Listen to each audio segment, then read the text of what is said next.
Big news from the world of late night stunned a lot of people. Yeah. Stephen Colbert came on his show, opened last night, and said, it's over. Our last show is going to be in May of next year, so you still have some time with him. But he learned on Wednesday night, according to reporting, that his show would be canceled, that his contract would not be renewed.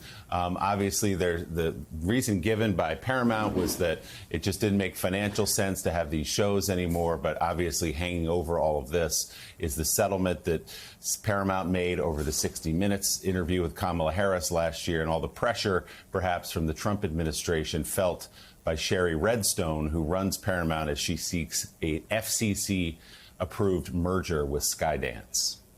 Yeah, you know, the economics of the late night shows just didn't make the kind of sense that it's made for the past 50 years through Jack Paar, the age of Carson, of course, Letterman, you go on and on. So the economics were making less and less sense.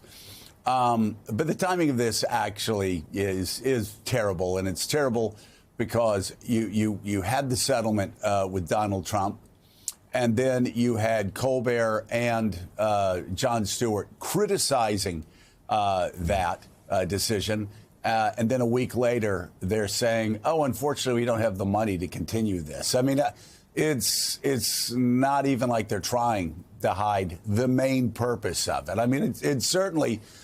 Again, you can make that economic argument, but that economic argument should have been made weeks before this, or should have been made a couple months down the road. This just makes it look completely connected with the 60 Minutes settlement. Yeah, no question about it. And it is true that there's trimming happening all over the place at broadcast networks. There are late night shows that are having to give up their bands and things like that. But Stephen Colbert, 2 nights ago on his show, called that settlement on the 60 Minutes interview a bribe. He was very critical on the air of Paramount. And then about 48 hours later, you have this decision coming down that his show would be canceled.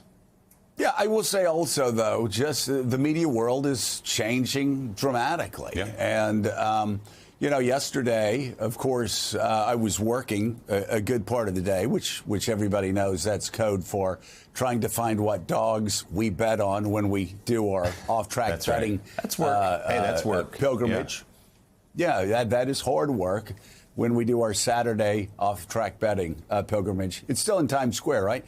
And so, the office. So, but then, you know, I'd been working, had not seen the British Open, not seen the Open, said I want to see the highlights. This is going a very, very, very long way to make a very small point. And, you know, I usually look at YouTube on my phone. So I said, and then I said, I got to work. So I had read somewhere that everybody was putting YouTube now up on their TV. All the kids are doing it. All the old folks are doing it. Everybody's doing it.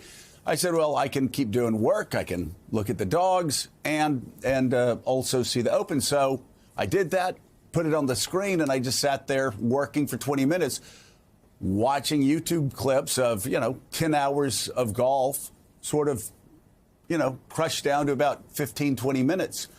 And that's what was happening with the late night comics. So put on this show. They've got great production. They're spending all of this money. And most of the people that see anything about it see it just the way we saw it there. They'll see it, 15-second or 30-second clips. And just the economics of that doesn't make sense anymore for these late night empires as great as they are. Yeah, and it's in some ways it's sad to see, but it is a reality that these shows, late night shows, whether it's Colbert or Jimmy Fallon or Jimmy Kimmel, they don't even measure themselves that much anymore by that total audience at night watching, because they know so much of it. Perhaps most of their viewership and their fans watch them the next morning. They watch it on YouTube like you did yesterday, or they watch it in different places, or just in short clips on social media. And there was the news just a few days ago that streaming has surpassed both cable and broadcast television in terms of the way that people consume media. So that's hanging over all of this, of course. But as you say, the timing of this, not pretty for Paramount and CBS News. And a lot of Stephen Colbert's longtime fans are not just disappointed, but angry about the way this happened. Yeah. Oh, no doubt about it. And the timing very bad.